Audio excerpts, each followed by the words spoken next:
Hello, family. Welcome back to Dark Woke, your direct link to all things politics, comedy, and culture. I am your host, Janaya Future Khan, champ yapper and frequent nuisance in the activist and comedy worlds. Let's get dialed in. But just before we jump, Dark Woke is a self-funded, self-produced show. We're on Patreon/Dark Woke. I am so grateful for all the support and for you just taking the time to listen. Okay. There's a lot going on. There's a lot going on. And with that, there are certain things, right? Certain foolish things that we do not need to spend too much time on. And yet, the mainstream media loves to talk about the Trump voter that got more than they bargained for. First of all, they got less, significantly less than they bargained for. Okay. But the other thing is this, on principle, of course, right? You are welcome to change your mind. We will take everybody. I will take everybody who wants to fight, right? I have questions about why it took so long for you to get here, but you're welcome.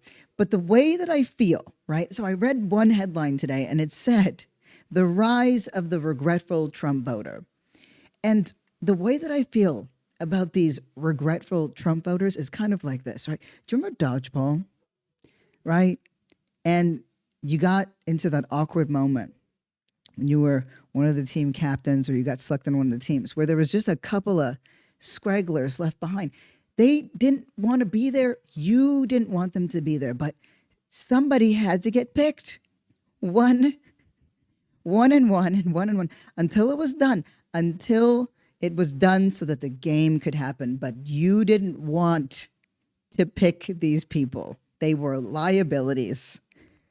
Okay. But you picked them because that's the right thing to do. And the situation felt embarrassing for everyone. That is how I feel about the Trump voter. You see, you might have regret, Trump voter, but I too have regrets. I regret that we're here at all. Okay. A little more serious thing, but something to really consider, right? We've discussed the shift in mainstream media and its coverage of Palestine and in talking about the starvation campaign that Israel is perpetrating. But there's something I've noticed, right? And it's not mind-boggling or shocking by any means. But the media, right, in their current coverage now, right, where there is actual coverage from that is more, that is at all sympathetic to Palestinians. I was going to say more sympathetic, but that suggested there was a precedent there before, and the precedent was actually the opposite. But even with these shifts, right? Even with these shifts, I remind the other day we talked about Eden Alexander, who was described as, a hostage, right?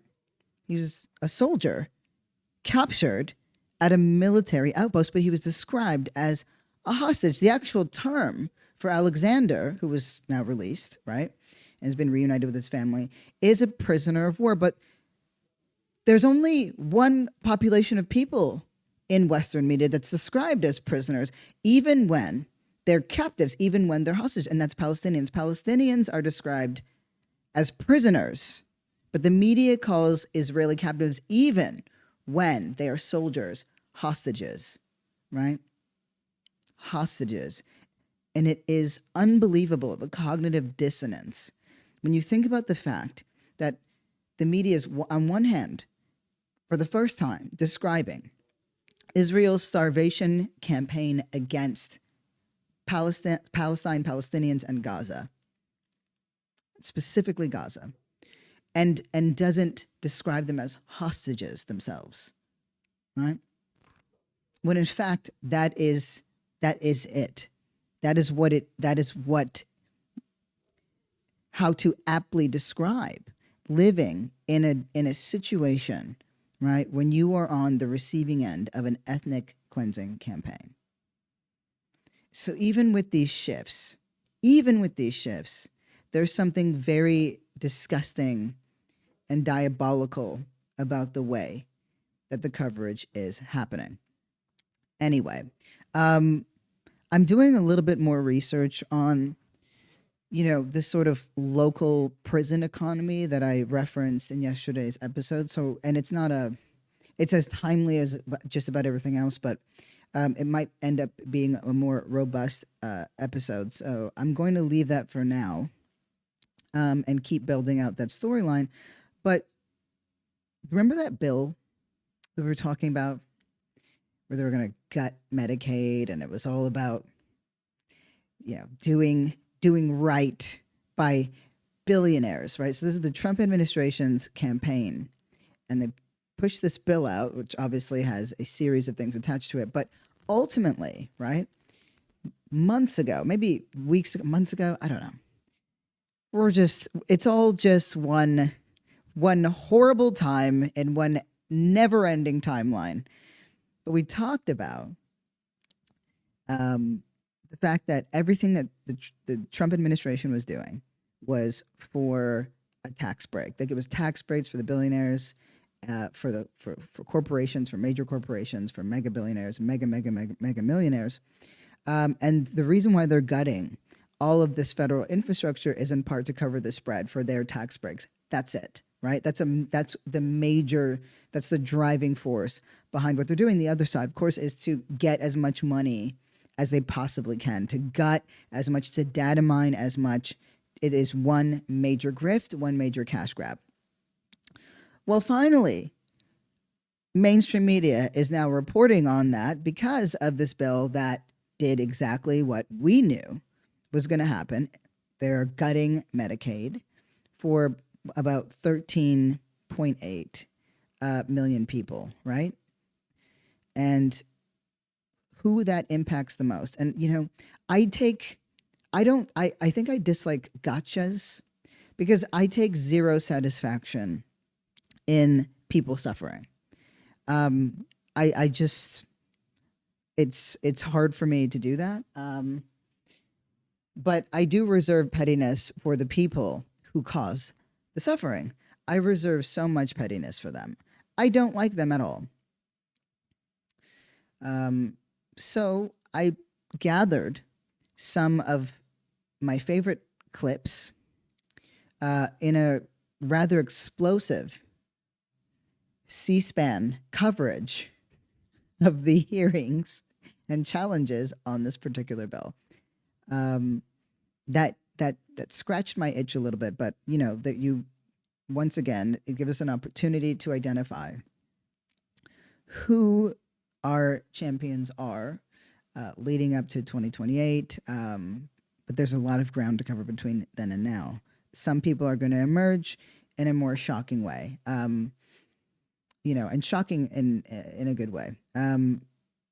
Here is I'm going to give you a little bit of an overview on this tax bill because there's a bunch, right? There's a bunch to go over regarding this bill, but AOC really breaks down exactly what it is, right?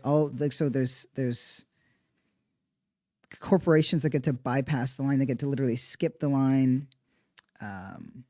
There's also cutting Medicaid, Medicare for millions and millions of people, which I just referenced. But I want to just start out here because that scaffolding is so important. And honestly, reading policy can make you really sleepy. So AOC is the girl that's going to bring that fire. In this bill. This bill allows gas companies to pay $1 million in order for their project to bypass the traditional permitting process to be just simply deemed in the public interest. In fact, this bill also allows natural gas pipeline projects to pay a fee of $10 million to cut the line and also bypass the normal permitting process. Now, I think that it's a bipartisan priority for both of us, for all of us, to try to tackle permitting reform. But allowing massive corporations to simply cut a check to bypass the very real reasons that permitting exists in the first place poses a deep and grave danger to people across the country. In fact, in New York, there was something called a Northeast Supply Enhancement Project. It was a gas pipeline that would have involved putting 17 miles of pipeline in New York State's waterways before surfacing in Queens, a gas pipeline in waterways. Just really quickly, where she named that permitting is something that should be a bipartisan priority, right? And this is some of what is discussed in like Ezra Klein's book, Abundance, and what Buttigieg has discussed on, different podcasts, on his speaking tours, whatever. But getting anything done is so tangled up in bureaucracy. Getting permits to do any kind of work, it's all a bunch of red tape because America is designed for inadequacy. It's so inefficient in how things get done, but also it's because there's just major cash grabs everywhere. The entire point of late stage capitalism is squeezing out every ounce and penny that you possibly can from every single person. There is no public good. I can't imagine, right? I mean, just think about the internet. We're all using the internet, every day. It's available every day. It's a public good. If the internet were made today, right, it would not be free. It would not be accessible. There would be a couple of trillionaires already, immediately, right? Like that sense of public good, of investment, that's gone. So with these permits, some of it is obviously just bureaucracy, inadequacy, and cash grabs. But the other side of it is that when due diligence is not maintained, when we leave the power of what kinds of infrastructure can be built to corporations only, people die. We get poisoned. We get lead in water. We get gas in pipelines and water. We get that gas leaks. You get explosions. They don't give a damn. They are like, corporations are Mr. Burns, right? That's exactly. And remember when we used to fucking hate billionaires, man. We used to be so cool. Do you remember when we fucking hated billionaires? You remember? That was so awesome. And now there's all these books out about fucking billionaires and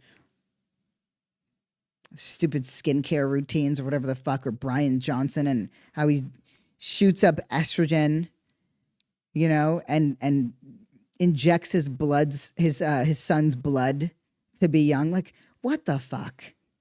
These are freaks. They could not spend the money that they have in multiple lifetimes. And these are the people. Anyway, let me not digress. So that's what she's mean. And so what the Trump administration has allowed is for corporations to cut the line. $1 million is nothing to a corporation. $10 million is nothing to a corporation. They pay that out just to keep people quiet half the time, right? It's nothing to them. And it's even more nothing to them now under the Trump administration, right?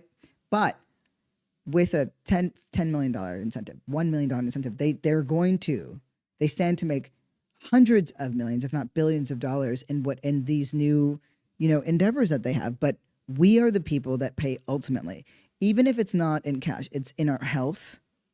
It's in our ability to access, beauty, public space, trees, clean air. These are not things that corporations have ever cared about. Did we not get that story from Erin Brockovich? Julia Roberts acted her ass off. And this is how we thank her? The state determined that the pipeline would have significant water quality impacts and could potentially contaminate the state's waters with toxins like mercury. Mercury is a toxic metal that can cause a range of health problems, from neurological issues to kidney damage. And so, as this project moved through the permitting process, environmental experts as well as energy and financial experts all agreed that the project was too dangerous to proceed. But this bill would have allowed Williams Companies, the corporation behind this pipeline, to simply ignore and bypass all of that and just pay a fee in order to put gas pipelines and site them near highly sensitive water supplies. And this isn't something that's just a risk here in New York. It is a risk across the country. And again, I do believe that it's important that we discuss permitting reform, but to allow all of this to be bypassed completely is profoundly dangerous. That's why today I am introducing this amendment that requires that the Inspector General of the Department of Energy certify that the bill will not result in increased risks of corruption that jeopardize the integrity of our permitting process. Our permitting processes rely on inputs from energy experts, medical experts, and from environmental experts, as well as local communities who bear the brunt of these impacts. But we cannot allow polluters to bribe their way around these processes. That's right. We have seen families in Flint torn apart. We have seen Army and naval bases, families and communities around Army and naval bases exposed to PFAS that have had their lives torn apart. We cannot fast track corruption that allows massive corporations to put people's lives at risk. Thank you, and I yield back. I yield back too. I would like to yield back to before this happened, or far enough away from this time. Let me go back. Let's go back. When was it a good time to be Black here? Just, I feel like it was all right. You know what? I just yield. I don't need to yield back. Let me let AOC keep spitting because, she's talking that talk. But in this particular one, in this particular clip, hold on, let me just pull this up here. She's talking about the fact that healthcare is going to get cut. They're trying to cut 13.7 million Americans off of healthcare. And they're using the justification that there's 1 million undocumented people that are on Medicaid, which honestly, it's just false. But not only are they being booted out of Medicaid, the way that this bill is articulated, it would ban them from seeking out options that would, options that, I guess, options. It would literally stop them from having access to options as a whole. They couldn't buy their own insurance from ACA coverage. You know what? Let me just let our girl do it. She's wearing a blazer and she's in Navy. Certain people, when they rock a blazer, you're like, all right, you get American citizenship, unless you're, sorry, it's a callback to my stupid baby blazer joke from yesterday's episode. You know what? You can tell it's late. Also, right before I hit this, I pulled up Salon while I was listening to AOC. And right there, another fucking article under most popular.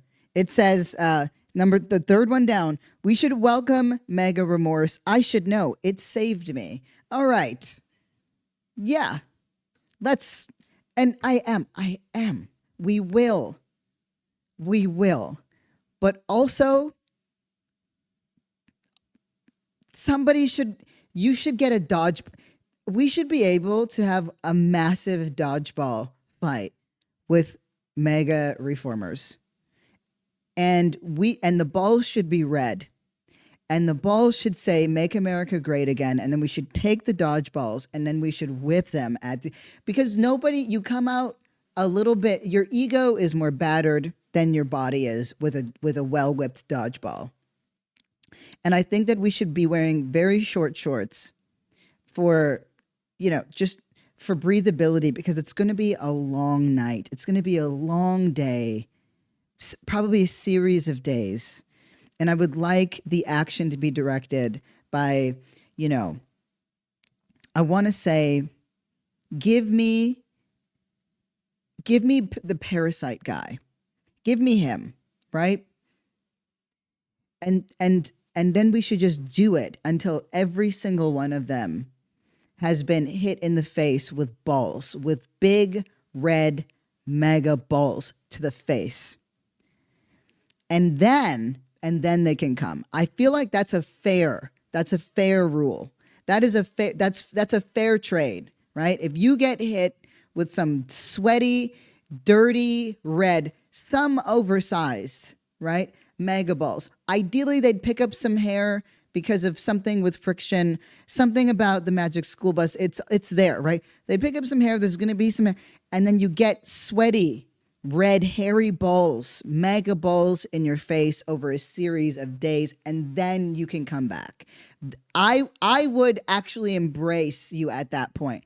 But no more of these nonsense articles. I understand, again, on principle, but a little bit. We need a little bit of ease in the tension because we always extend grace. We have to be graceful constantly. I'm not a person that emits grace naturally. You think that the Baldwin-esque cadence just comes out of, no, that's work. We all do work because you live in America. You have to talk to people who are not always particularly well informed. That's our job.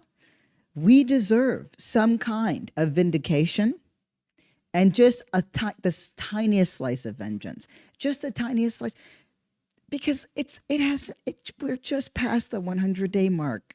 Okay, we're just past it. There's so many days ahead. You know what I mean? We have so many more days, and resentment is not a good thing to have, right? So give us a massive dodgeball match. You can have people can make, you want corporate money? Go ahead. Netflix can live stream it. Okay. If you could put out Kill Tony, you can put out this. And that's it. And then it's fine. You know, it doesn't have to be as severe as Squid Games, but you know, you're weasels. It's a weasel game. You're turning into something else. But weasels, very, very weasel coded. Okay, let me just pull up AOC because I'm off the rails. I know I'm off the rails. And the math is not adding up. Right there, though, I will make a black interjection. We would 100% say the math is not mathing right here. But as you know, Math and I broke up several years ago, so I don't really think about him anymore. They're trying to convince people that they are cutting millions of undocumented people from payroll, from Medicare, acting as though this is what's going to save it. Even if you believe everything that Republicans have said today, they are identifying 1 million their claim, which I dispute. But if you believe them, their claim is that 1 million undocumented people are on Medicaid. We should 100% dispute that. And I like this because we've talked about this, right? In debate strategy. Oftentimes the impetus the impulse rather, is to refute the point that's being made. Sometimes the better strategy is to absorb it and treat it as true. You either treat it as true at face value and apply it and see if it actually lends to that conclusion, and or you actually exaggerate their position. So what happens when you take that logic, right, and apply it on a broader scale or applied it in a different context? Suddenly the fallacies become completely clear, that the argument is hollow, that it's a straw man. So in this case, AOC is saying, even if we accept what they've said, there's 1 million undocumented people, which we know that there aren't, but even if they're who are receiving Medicare benefits or Medicaid benefits, even if that was true, should that justify American suffering? She's essentially asserting that point, that 13, near damn 14 million Americans are now getting cut off for this. You know, it's either trans people's fault or it's undocumented people's fault or it's black people's fault because of black fatigue, which is just a racially charged term. No, not racially charged. It's just racism. Right? We're tired of hearing from black people. We're tired of having to walk around on eggshells for black people. When has anyone ever walked around? What the fuck are you talking about? Okay. back to the point, right? So in this case, she's saying, even if it's true, does this justify, right, these egregious actions? No, they're making you suffer. You voted, you didn't get more than you bargained for. You got significantly less. You thought that tax cuts meant for you. It has never meant for you. It's never been for you. If you do not have 8 figures in your bank account, that's just there, right? None of this is for you. Let me just put it this way. If you walk into your house, right, and your house smells like food, you're poor. That's that's today's America, okay? Because rich people's houses, when they have proper money, jet money, their houses never smell like food, ever. I've been in a couple of them at weird little events, where I tend not to be invited back because, it's a flavor thing, flavor of the moment. But the point is, they never smell like food. Rich people's homes never smell like food. If you, I don't care. If you think you're rich, if you walk into your home and it smells like food, you are poor. I should not be allowed to record in the night. I just shouldn't. So why are they trying to cut 13.7 million Americans off their health care? Yeah. By the Republicans' own Energy and Commerce tweet this morning, their claim is 7.6 million people are somehow ineligible for health care. So why are they cutting 13.7 million Americans off their health care? They've asked us to read this bill, and we have. This bill bans the people that they kick off of Medicaid from even buying their own insurance from the Affordable Care Act exchange. That's right. So once you are kicked off Medicaid, you then can't even buy your own health insurance. It increases costs for people who they deem eligible and who are low income and forces them to pay even more. And if you have a private insurer, don't worry, you're getting screwed over too, because your healthcare premiums are going to skyrocket from the disaster that is happening from this bill. I mean, yeah, very much a brilliant synopsis. And as we suspected, with I'm cutting drugs prices down 30% to 80%. They just lie. They just lie and they lie and they lie. The money, there's no savings here, right? There's no savings for the American people to just offset the cost of drugs, right? And in a system, in a global system that is entirely and actively riggable, right? As in rigged for profit. It puts people who need healthcare in an even more vulnerable position. Let me just hit you with this little dispute right here, because I was like, oh, this one's fire. Honestly, and the thing that is infuriating is, C-SPAN is so slept on these days. It can be tedious, but you're not going to get these clips getting played on Fox News, right? They're just going to say what the Trump administration tells them to say what their handlers tell them to say. Is Rupert Murdoch? I mean, how old's that guy? How long are we doing this? Like, what? Let me just. How old is Rupert Murdoch? Because this is them other kids, the good ones, right? There's 3 good ones, and the rest are evils. We covered this a while back. That Lachlan wants to be just like Dada, right? Wants to be a demon just like his Dada, and keep the whole thing going, right? Keep the whole diabolical disinformation going. But the other three are not demons, and they want Fox to go back to traditional and balanced news. So obviously Murdoch and Lachlan tried to cut them out. It didn't work. Their trust is ironclad, And so now I'm just Googling really quickly. I feel like I would have heard if he was gone, but I just wanted to make sure I saw what age. He's 94. They got him on every type of HGH, right? They got him on every type of HGH. Okay, back to being serious. Here's another clip from the hearing today. I want to briefly touch on something that the gentleman from Ohio raised with the copays, which I believe are $35 per doctor's visit now. And my question for the gentleman from Georgia, our chair, is why are copays acceptable for primary care visits for Medicaid for low-income patients when they're not for prescription drugs? The gentleman from Georgia has done terrific bipartisan work on lowering copays for prescription drugs.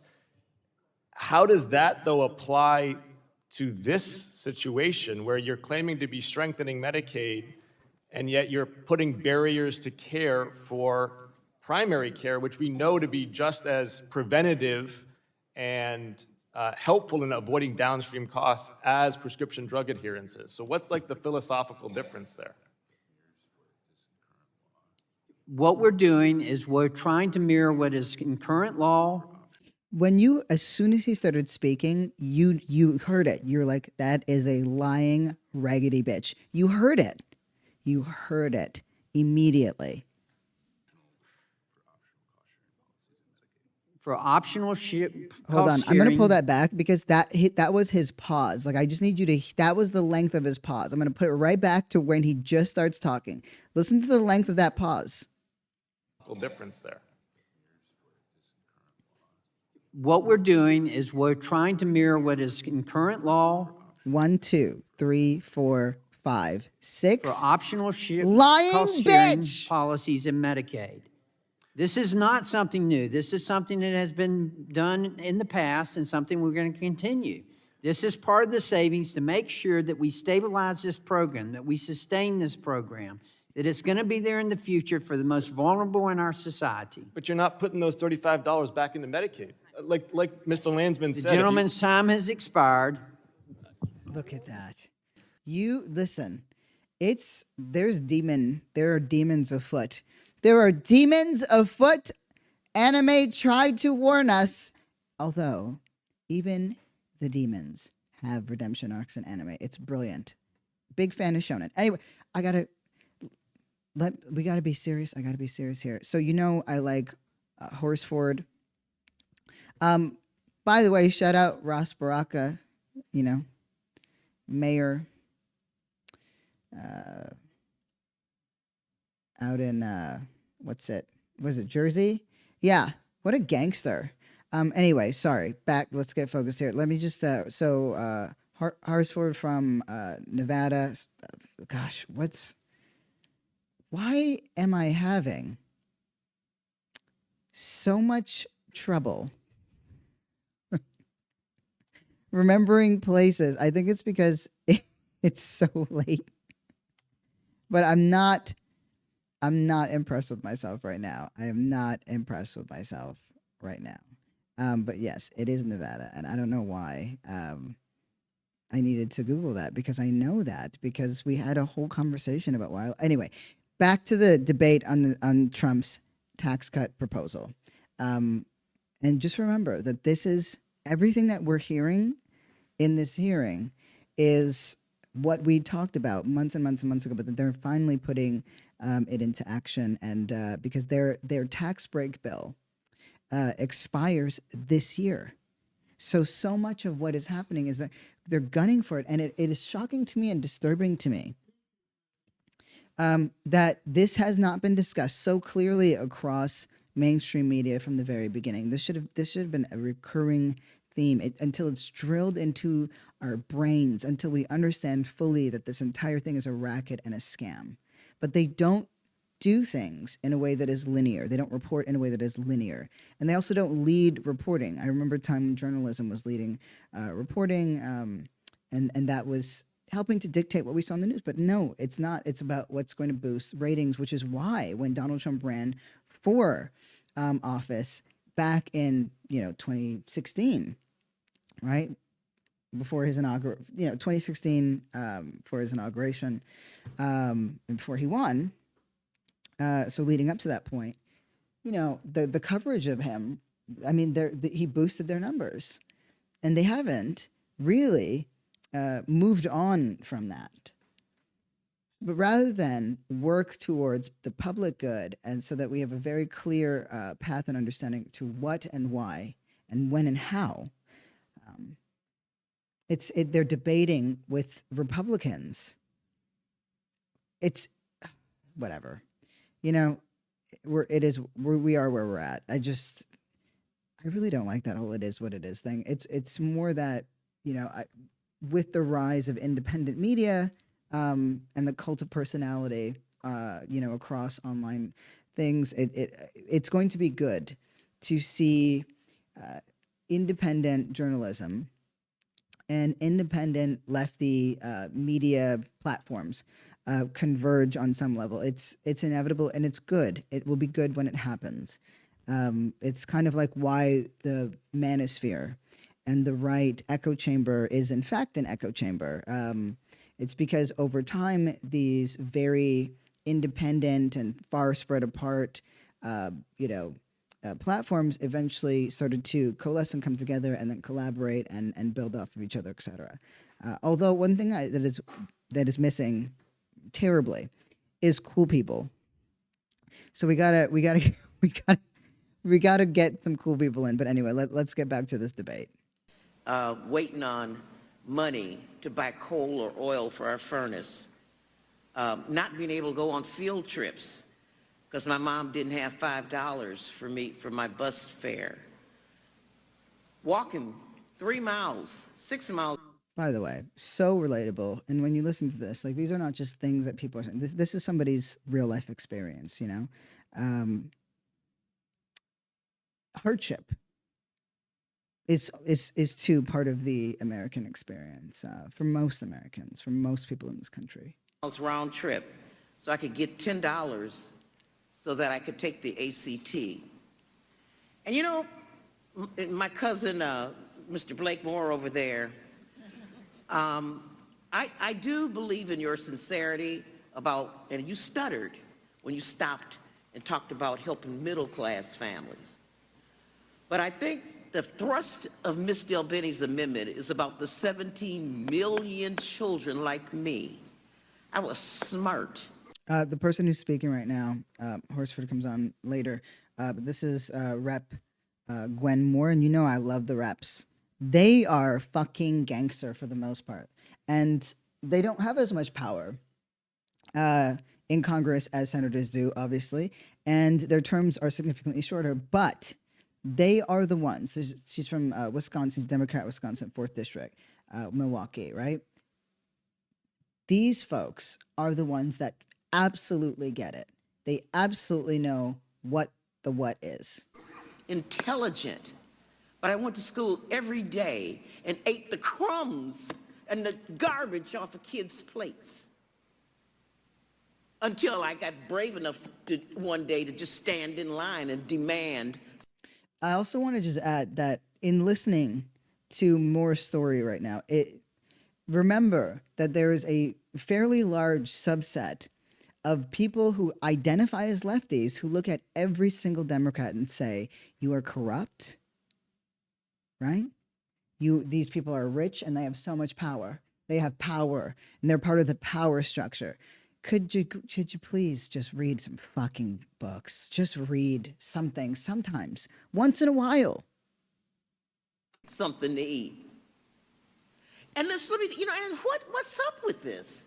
Charles Dickensian attitude that, you gotta work. Somebody has to have income before we can help kids. I mean, we have a crisis in this country with regard to our replacement rate.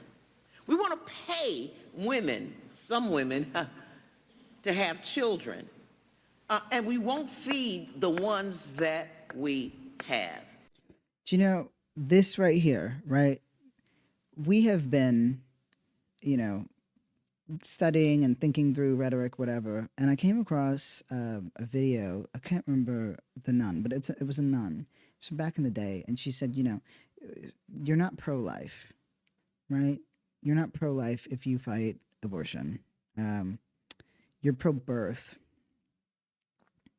And I thought that was a really interesting shift. And that, again, in so many ways, we try to reinvent the wheel, or we're fighting the same fights. But I thought that was a really interesting shift because, of course, yeah, that's exactly what you're saying. But we know this is a very much a whites only.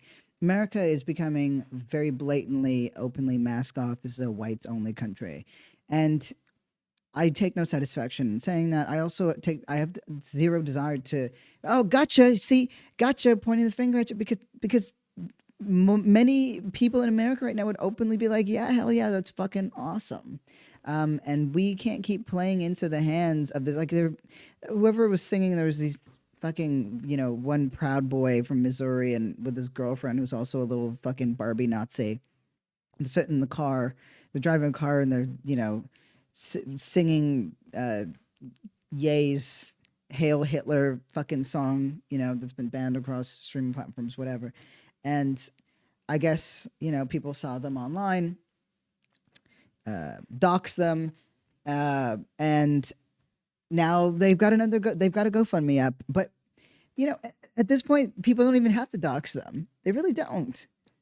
Because they can just say it. They can just say, "Oh, we're," and they're trying to raise some money, and this is the norm now. Our outrage, what we pay attention to, right? That is an economy. There's monetary value attached to it. So when I want to explain, apply it differently, right? Our outrage is actually a tool. It's one that has a monetary value attached to it. Do you think it is a better use of our time at this moment to be outraged about some random idiot, completely irrelevant, absolutely thoughtless, right? Random bigot? Or should we be paying attention and giving attention to Palestine? Right? Because there is an economic value to attention. That economic value means power. It might not be all of the power in the world, but when enough of us do it, we generate shifts, change, understanding. That is my concern with this very silly game of chicken that we keep playing with racists. Oh, you want to bait me? Okay, it's like we're not winning if the point is to bait you, and they're like, oh, you want to bait me? I will then take action that I wouldn't take otherwise, and draw attention to you. Yeah, that means you took the bait, but babe, that's what that means. I think of one of my favorite authors. You've probably heard of him, Charles Dickens. Wrote stuff like Scrooge, The Christmas Carol. I'd be liking this because I literally I've pretty much read everything this man has written.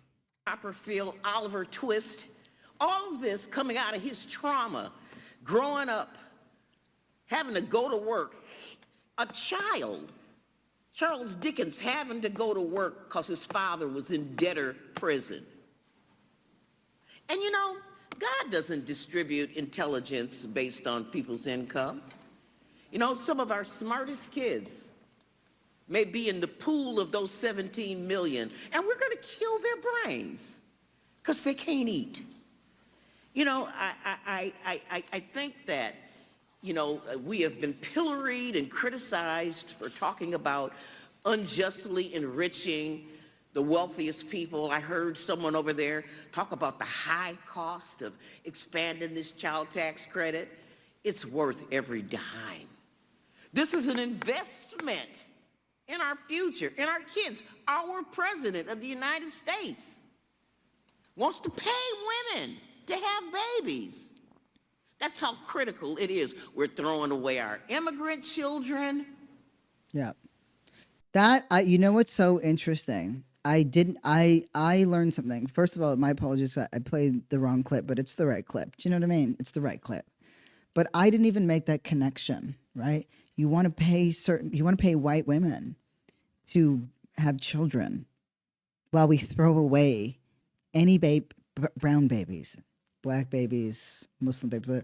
It's disgusting. it's just racism. That's it. It's just racism. And when you have racism in capital, and then you have an administration that believes in all of those things, etc., you end up getting fascism. You get this fascistic sort of society, right? Authoritarian in nature. I mean, if we're going towards true fascism, that. But sowing discord, exploiting pain, right, is all part of it. But she just really identified something really, really clear and staggering. You know, the DACA children that belong to us, we've raised them, they're smart, they're talented, we want to get rid of them. And meanwhile, we have children that are literally languishing. They are languishing in holding center prisons, right? In places like New Mexico and Arizona, because Trump's policies, like even some kids who are supposed to be reunited, Trump's policies stalled out. It stalled out the process. So you have kids that are just rotting in there, being used for bait, being used as a type of bait, right? Because the mothers, the parents will keep coming back, trying to have their children released to them, and they are being used for ICE. So that it's disgusting. It's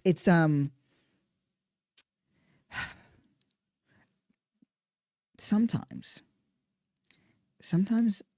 I think about if I was in power when it gets very late in the night, and I'm not always a benevolent God. Do you know what I mean? Yeah. And that's how I know that no single person should have that much power. Because, I practice empathy as a discipline.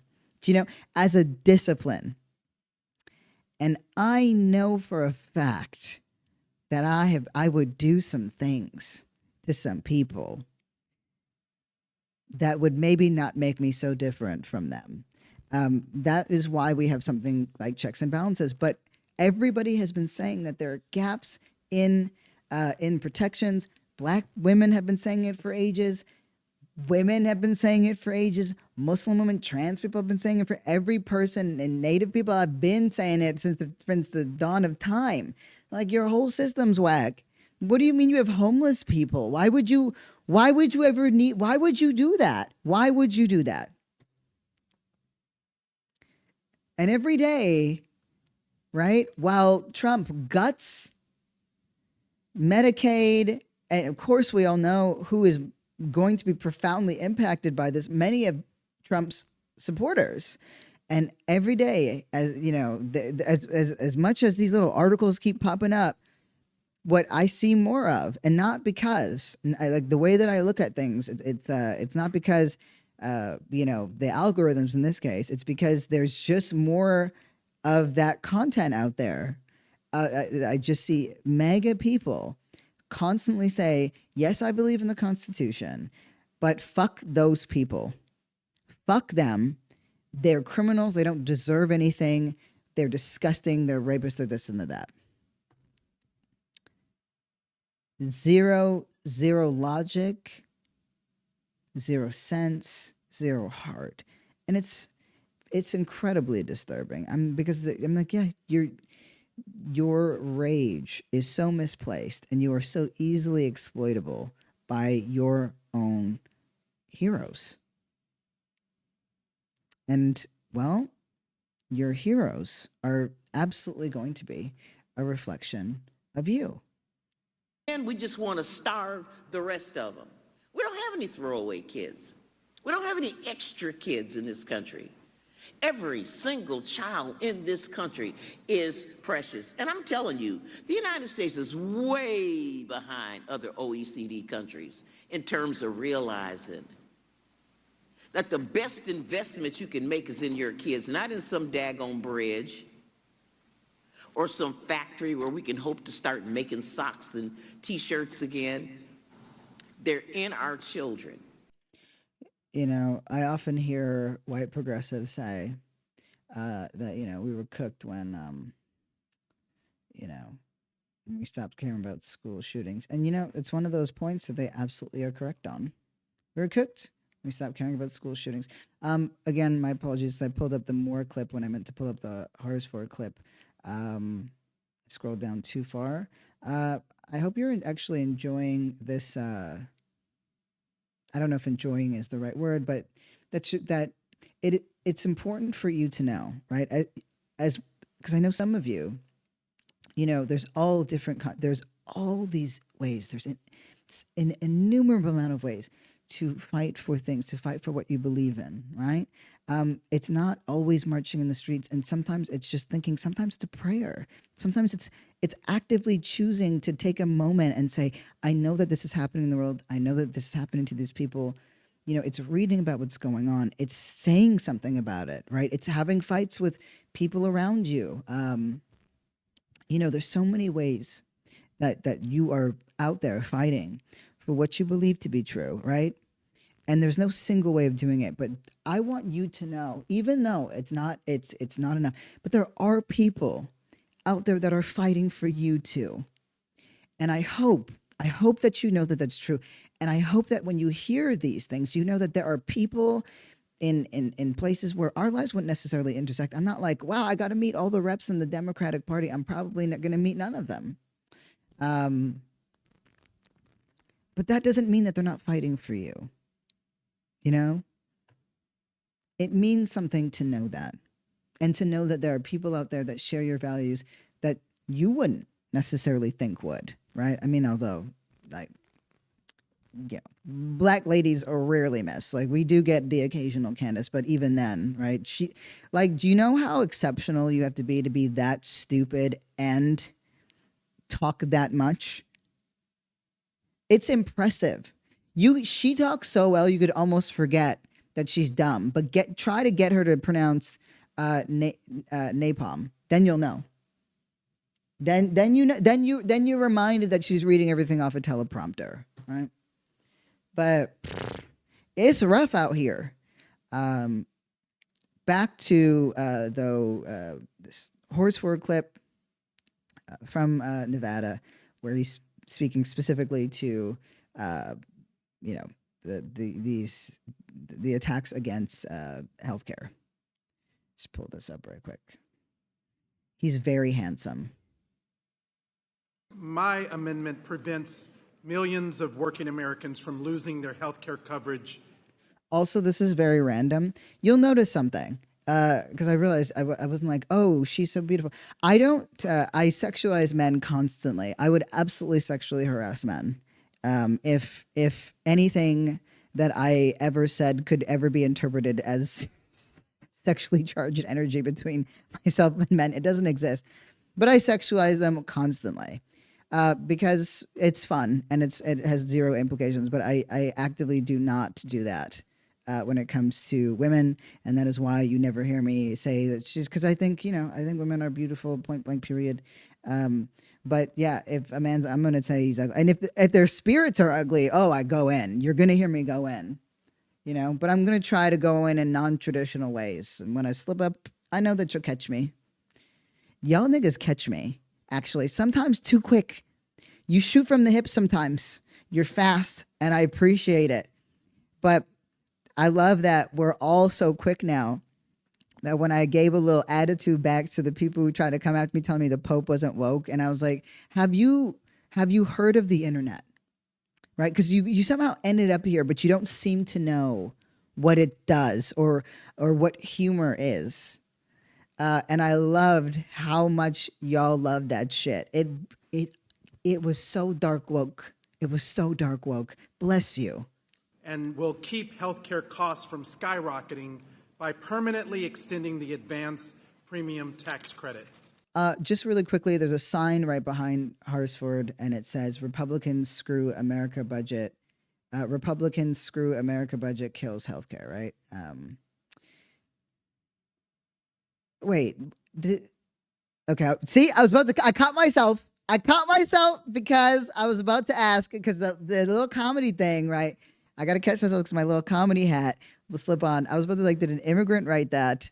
No, okay. But it does. I'm saying it out loud, and it's not written in particular. Republicans screw America budget kills healthcare. Is there? Am I read? That's the order. That's the sequence of these words. Okay, well, we get what they're saying. But the other thing is that you're not going to hear is that like 25 people were arrested while protesting the GOP Medicaid cuts. You'll find I don't know, coverage of that in something like Mother Jones. You're not going to find it on mainstream because they don't respect what we do when people do this. But it's essential. And it was disabled folks, too, that were there who said, like, you are going to fucking kill me. You're going to kill me. And it is true. It's not hyperbole. It's not hyperbole. It's very much the truth, right? And so we have to fight this in all the ways that we can and trust that the people that were elected to do just that, who are paid to do just that, are doing that in the ways that they can. Not in every single way. That's where we have to, light a fire under their ass. But for some of them, you don't. For some of them, they are there. And they're trying to figure it out. For some of them, like AOC, some of them like Horsford, right? And despite, criticisms, some of which are absolutely fair and founded, some of which aren't, that's where you get people like Sanders to come in, Warren to come in, higher ranking folks. If Shut up, Hakeem. Republicans can claim that extending current tax cuts for billionaires don't cost the government money, then this measure, which is already law and already helping Americans, this should be first on the list. The question is on agreeing to the amendment offered by Mr. Horsford. Clerk, call the roll. Mr. Buchanan? No. Mr. Buchanan, no. Mr. Smith of Nebraska? No. Mr. Smith of Nebraska, no. Mr. Kelly? Mr. Kelly, no. Wait. Mr. Schweikert? Are we just going to, how long is this going to go? How long does this part go on for?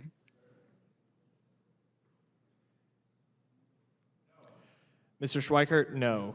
Mr. LaHood? Mr. LaHood? Okay, now this is This is Miller. Sorry, because I thought there was more than the 30 seconds, because I have a 30-second clip, and then this was a 3-minute one, and I thought it was going to be pure Harsford, but it's not. Hold on, let me just tap back in right quick and see if we're clear of that count. Mr. Arrington? No. Okay, so it's just the count. It's just the count. And this was quite late. This went on quite late. I think here's their little conclusion here. 25. There being 19 yeses and 25 noes, the amendment is not agreed to. Great. Great. Yeah, he makes an amendment, right? That would protect some people, protect some lives, and they say no. Yeah. It's disgusting. It's horrendous. It's ugly.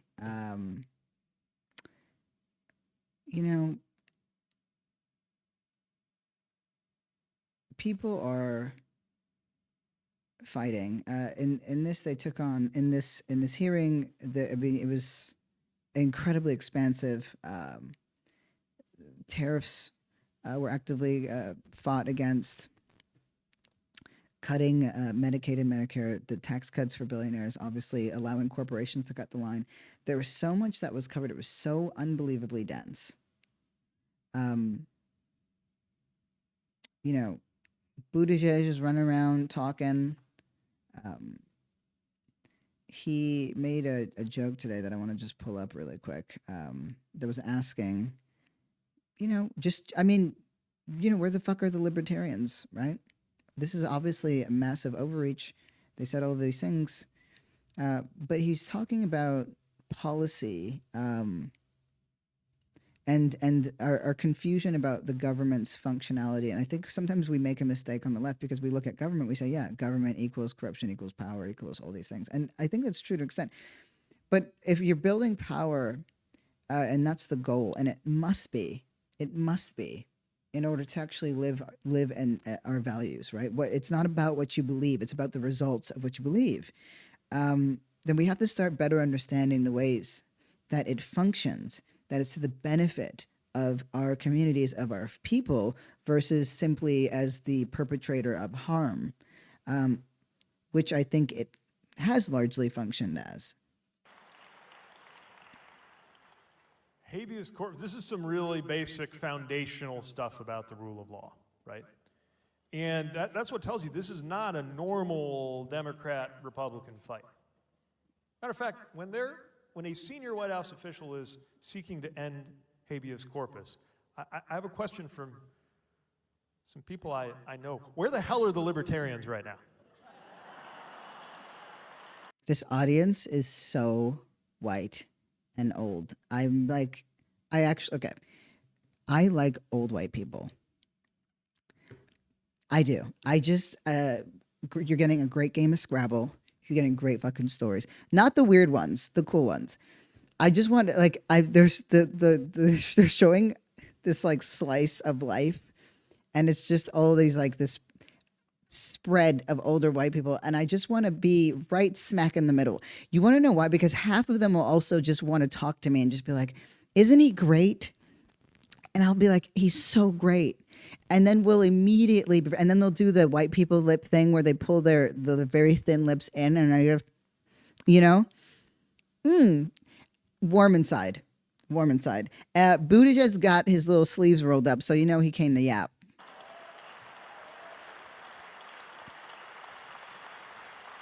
Okay, the libertarian joke wasn't that good. Let's I got go. libertarian or conservative friends who are against the Clean Air Act.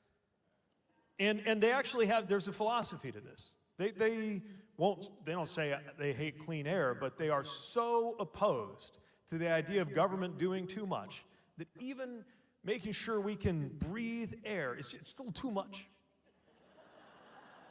Some of them even say it's tyranny. Well, if you think the Clean Air Act is tyranny, what do you have to say when they're talking about getting rid of habeas corpus? And once again, I am convinced that members of Congress in the president's party know that this is wrong. They also know where their bread is buttered. Okay, I like that. They know that it's wrong and they know where their bread is buttered. That's a good line. More and more investigative journalists are saying, you know, that it's fractious. Because of course, all we're seeing is every single Republican toe the line, but apparently morale is quite low. And I don't give a goddamn if morale is low. Fuck you. You know what the fuck you're doing. But as long as you get a little slice, right? You get your bread buttered, you're good to go. We should never forget, and we will never forget. We should never, ever forget this. They live in an environment where they have more to fear from the President of the United States than the people of the United States.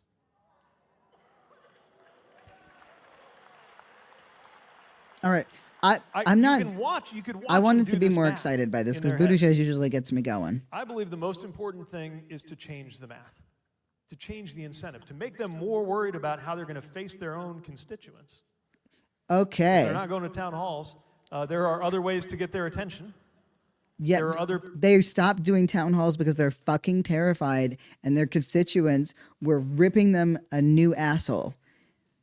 I'm aware of how that could be misinterpreted. No, they really were, though. They were ripping them a new asshole because they know they're getting fucked. But also what I saw in a clip we played a few weeks ago was a spirit of generosity that we don't typically associate with Republicans, right? Which was like, this is just a man that they swept up, and people still care about Kilmar. They do. They absolutely do. And Fox News has not been successful in changing the minds of people who believe in Christian values, who believe in I forgot my Catholic bit. But anyway, who believe in Christian values and believe in the concept of welcome the stranger. And that is significant. It's not the change that we need, you know, in every aspect of the fight. But in order to take out these monsters in office, we are trending in the right direction. Peaceful means to get their attention. Peaceful but energetic means to get their attention. that might remind them that if not out of principle, then at least out of political self-preservation, they have an interest in standing up for what's right. I'm sorry to say it's not happening on its own. It should have by now. But you can tell, because they have been forced to back down on some of their most ridiculous proposals, that there is a line. Yeah. So he had this little town hall situation. He's been running around. But he's been doing a bang up job. As you know, I'm a fan of Buttigieg and how he yaps. I think that he's one of the Democrats' best, articulator of ideas. I think he's incredibly engaging. I'm not going to waste our time going over, Nome and Waters and all the other Fox News coverage, nor are we going to waste our time talking about the nonsense that has been surrounding, these debates with Republicans. I'm just going to pull up this other clip right here of Buttigieg and see if he gets it. But I won't play the whole thing unless he really gets into it. Oh, yes. There is nary a nignog in sight. Yeah, no. All right. Well, we're in Cedar Rapids. I don't know what that is, outside of the fact that I think it's in Iowa. So this makes sense. But is this the Midwest? I get on with the Midwest white. I do. I actually prefer Midwest white people to the coasts, actually. Because I want to be offered a beer when I go somewhere. Damn it.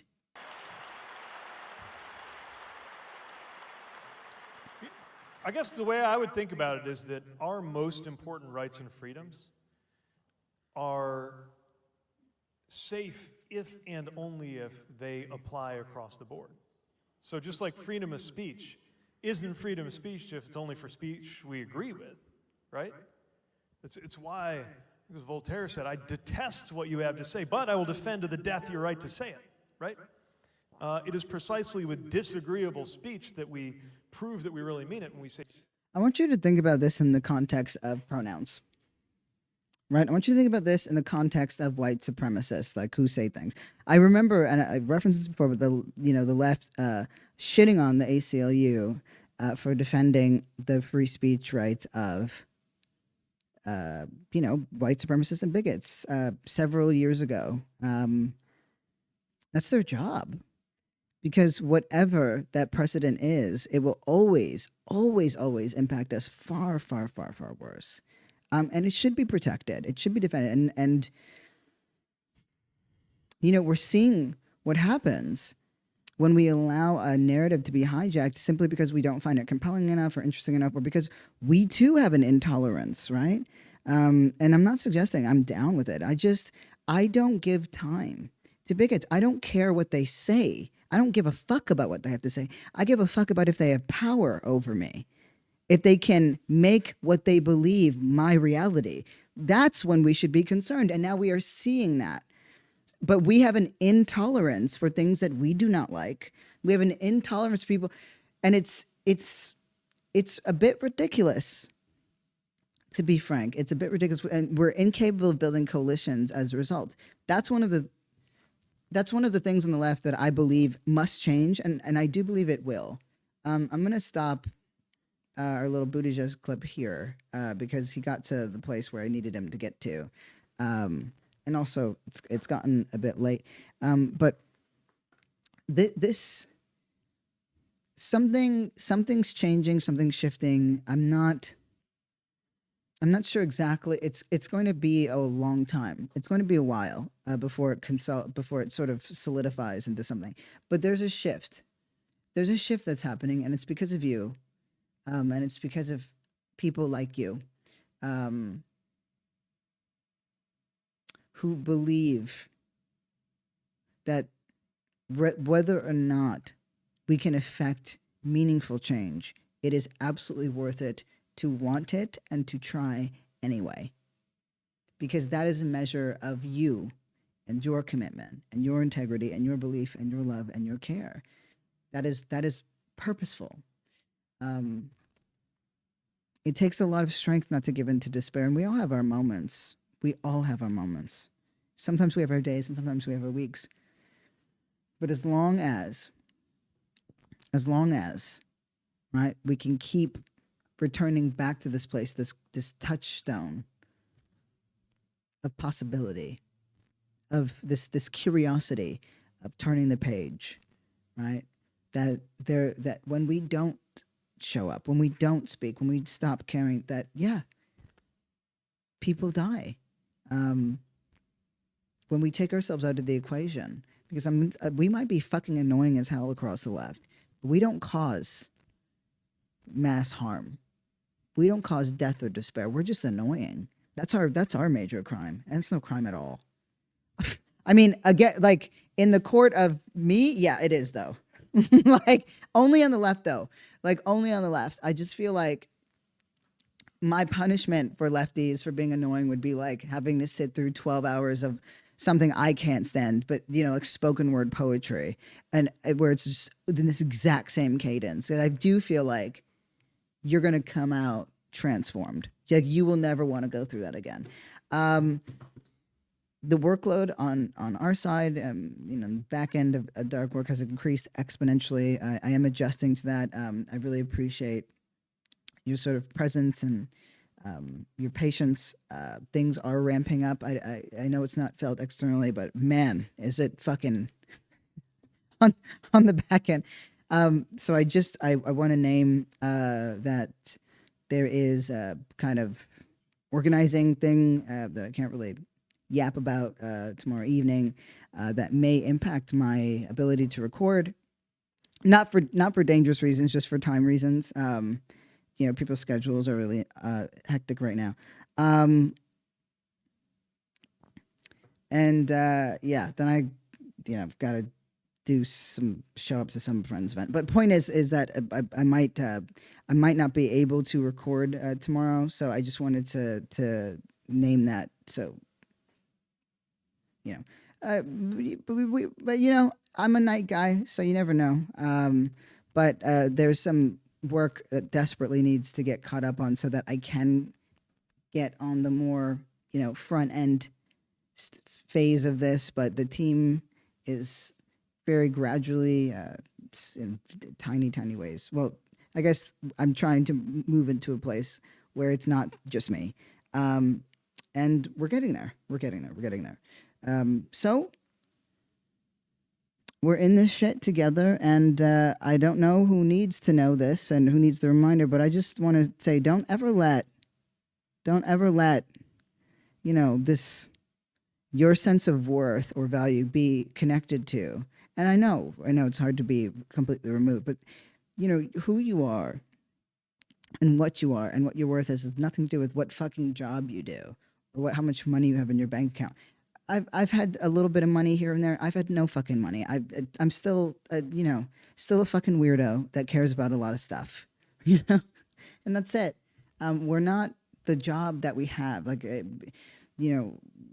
and honestly, in this world, like the measure of you being an artist or a writer or whatever is not how many people subscribe to you, how many people follow you, or how much money you can generate from it. No, the measure of it is your commitment to it. How much you enjoy it, or how much you fucking hate, the depth of how much you hate it. If you're me, right? Fucking hate writing. Let's start a Substack. That's me. Yeah, fuck yeah. But that's what it is. A job is a job and nothing more. It is not an indication of your worth. It is not a measure of who you are. A job is a fucking job, because we live in a capitalist society that takes everything from us and gives so little back. So we have to make sure that we can give that care, that interest, that attention to each other, not just to outrage, not just to, because outrage, outrage it inevitably leads to despair, because it can't continue. It has to turn into something more, with more depth, more meaning.